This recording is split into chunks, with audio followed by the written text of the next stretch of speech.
آن نرگسی جادو مرا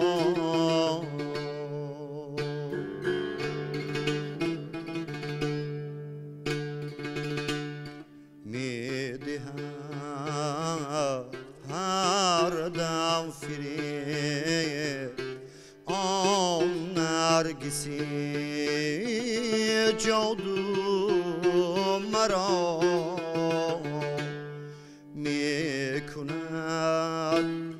آخر بیا با مرگ این جادو مرا یار یار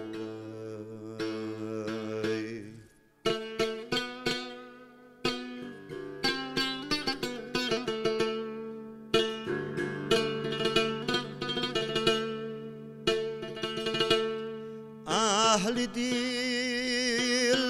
را صحبتی دنیا پرستان آفت است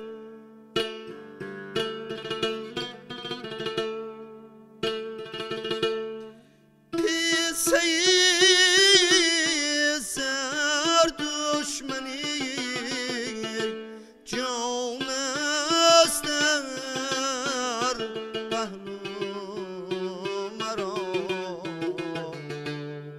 قصه زر دشمنی جان است در پهلو مرا یار یار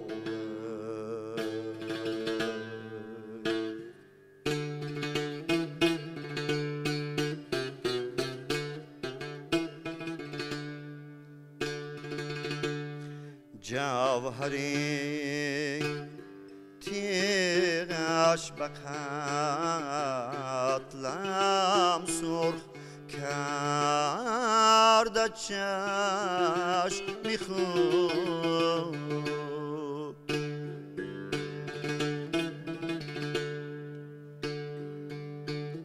جوهری تیغش به قتلم سرخ کرده چشم خود خون به جای آب می‌گردد روان زین جو مرا یار یار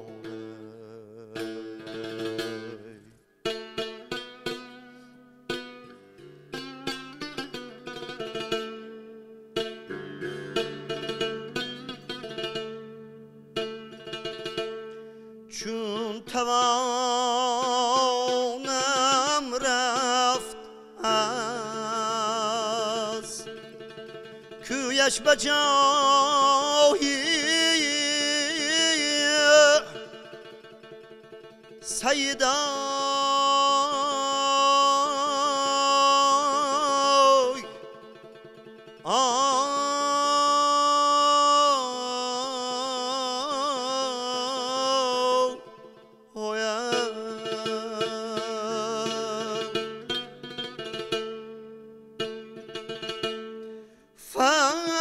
فرهاد بر پا بود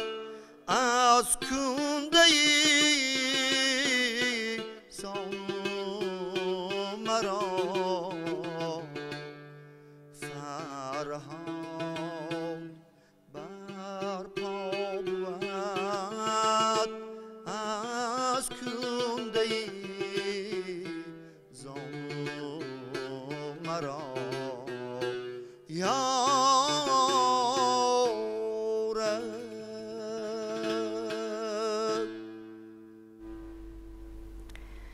سپاسی فراوان به شما. سلامت باشید. شامتان بخیر دوستانی عزیز. امیدوار هستیم که حال و هوایتون خوب است و ما باز هم سری فرصت با برنامه خاطره ها به مهمانی خاندانتان اومدیم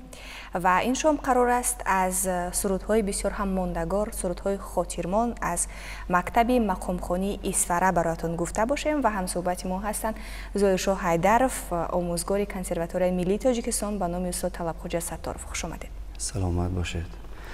گفتیم که میخوایم در مورد این مکتب بزرگ حرف بزنیم و سرودی که در آغاز برنامه اجرا کردید یک سرودی بسیار هم جذاب با ناله های صمیمی که از استادان صنعت تا امروز به ما باقی ماند همین گونه اجرا داشتن و میخواستیم از اولین سرچشمه ها برایمون بگوید، از سرچشمه های پیدایش مکتب مقامخوانی در اسفره. شش مقام تاجیک یعنی به 3 شاخه تقسیم می شود که شاخه اول این شاه اثر شش مقام است و شاخه دوم این مقام های محلی و شاخه سوم مقام های کوهستان یعنی فلک و من این سرودها که امروز سرودهای اکا شریف جوره، سرودهای ظفر ناظم و آن سرودهایی که در پرده های موسیقی تاجیک ایجاد شده است. در قسمت دوم یعنی گفتیم که مقام های محلی، یعنی مقام های محلی این میتواند مقام های اسفره، مقام های خوجند، مقام های استرافشان و من در ولایت سوخت مقام های محلی و در ناحیه درواز یعنی این چیز دیده می شود، یعنی به خودشان یک سبک، یک اسلوب دارند. و امروز ما آیدی مقام های محلی یعنی مقام های اسفره امروز صحبت میکنیم. اثری که سراییدم یعنی شهناز اسفره نام داشت که در این اثر بسیار استادان ما تا به زمان ما رساندن. همینا استادان سبب شدن که امروز ما این اثرها را امروز در این صحنه هنر یعنی به شنوندگان رسانده ایستادیم. مکتب مقامخوانی اسفره در عصرهای 18 رو به انکشاف آورده بود. در این مدت بسیار استادان زبردست از زیباپری و هر یکی ما معلوم است که در 6 مقام بسیارتر در مقام عراق این نمود بسیارتر یعنی صدا میدهد. این نمود زیباپری یعنی در 6 مقام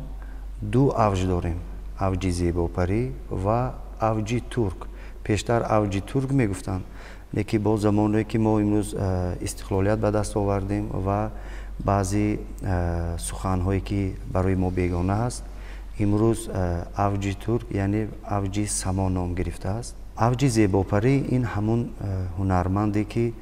در اسفره به دنیا آمده است، در قلعه مزار به دنیا آمده است و برای موسیقی مردمی همون منطقه و موسیقی مردمی تاجیک خیلی زحمت ها کشیده است و یک اوج برای خود به خود خاص اوج ایجاد نمود که امروز در 6 مقام همین نمود زیباپری یعنی هم زیباپری و اوج زیباپری استفاده برده می شود و این از آن شهادت میتید که در همون اسفره در همون دور بسیار صنعت رشد یافته بود و خودی زیباپری بعضی من از موسیقی بعضی انسان ها دور باشن میگه فکر میکنن که دختر است، لیکن زیباپری این نام مرد هست. این نام مرد را یعنی خدایار خان در همون دور که بسیار یک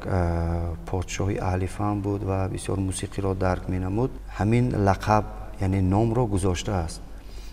برای چی که خودی زیباپری یا که نام خودی زیباپری عبدالرحمن